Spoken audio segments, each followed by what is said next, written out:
The election slowed down RV transport, and today is November 5th. It's finally here.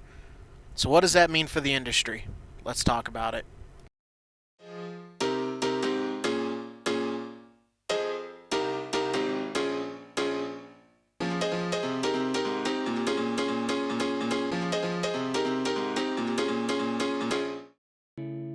Against probably my own better judgment and against the judgment of what some other people have said to me, I am kicking the hornet's nest. I am making this video because I believe it is an important part of RV transport.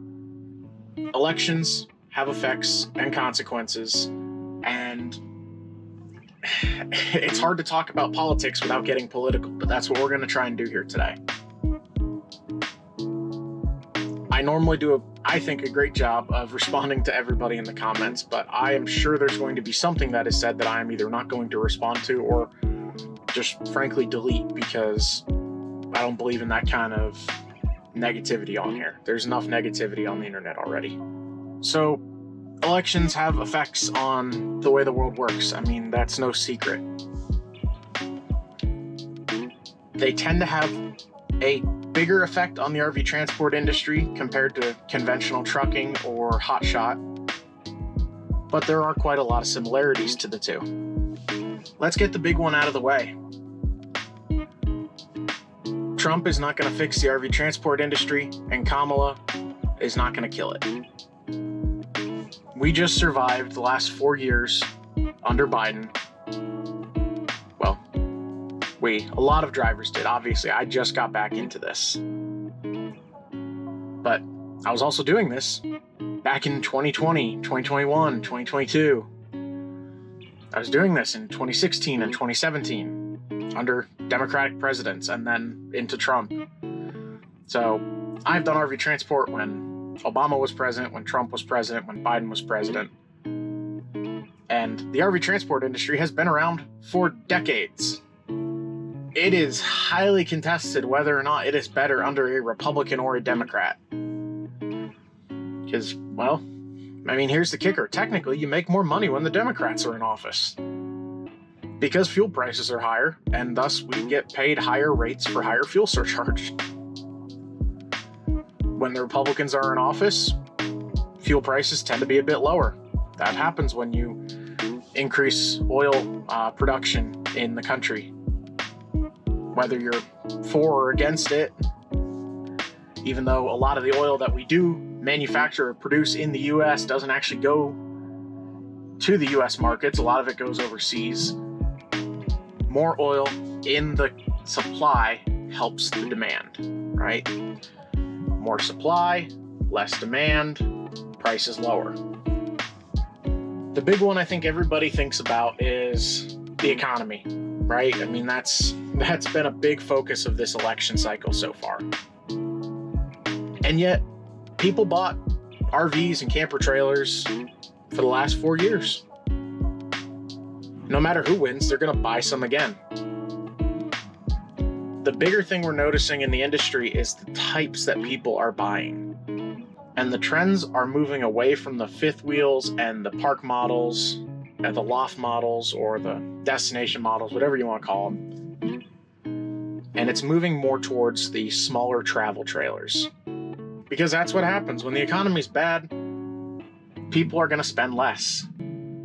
But they're still going to spend. So they're just buying smaller travel trailers. And smaller travel trailers are getting better at being able to fit more and more people in them. The average family doesn't need a 40-foot park model or a 35-foot fifth wheel to go camping twice a year.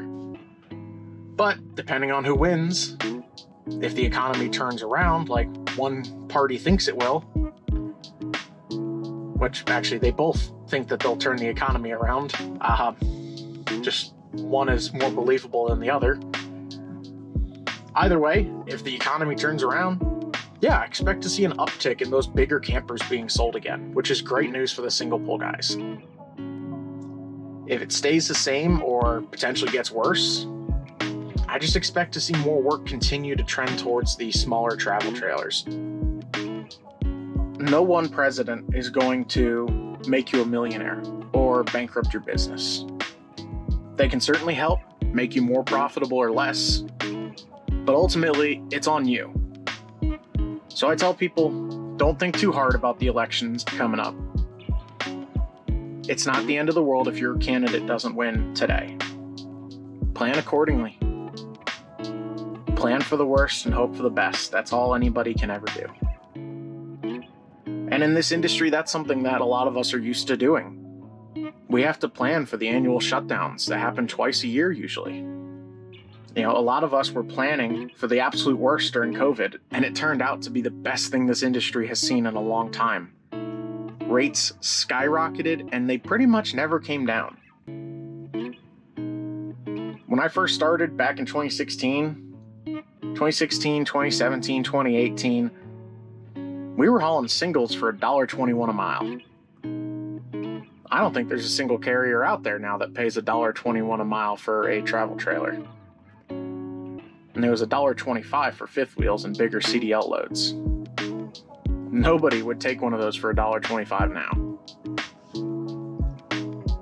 Now I have my candidate that I have already voted for because I'm on the road and I early voted. That being said, I still have the candidate that I hope wins, and I think that that candidate winning will help the economy. They will help trucking and the RV transport world. But even if that candidate doesn't win, it's not the end of the world. We're going to keep on trucking. We're going to keep on rolling and hauling loads. So with the election over today and the results coming in this afternoon or who knows when, we know how they have been in the last couple of years. But once we know the results and we kind of peter off into the holidays, Thanksgiving, Christmas, New Year's, and the start of the new year after the shutdown, it's a good sign at that point because one way or the other, we'll know the results of the election and the holidays will be over and the shutdown for the manufacturers will be over. And we'll be able to roll into 2025 with a little more certainty in the industry, no matter what. Dealers will start placing orders again for the new year.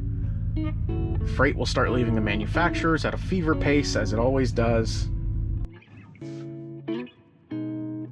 Now, there are certain things I would love to see either candidate, whichever wins, do to help increase the RV transport industry.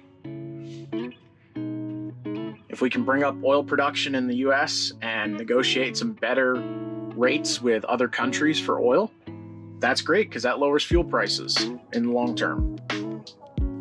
I would love to see FEMA get some more funding so they can buy some more travel trailers and campers and restroom trailers and things like that for natural disasters, because that's a big thing in this industry. So those are really the only little factors, though, that the president can actually have on the RV transport industry. At the end of the day, people are still going to go out and buy their toys. They just may not be buying as big or an expensive toy as they usually do. I recorded all of this on my 34-hour restart and forgot to voice the outro. So here's the outro, guys. Thank you so much for watching. Please keep it civil in the comments. I'm sure most of you will.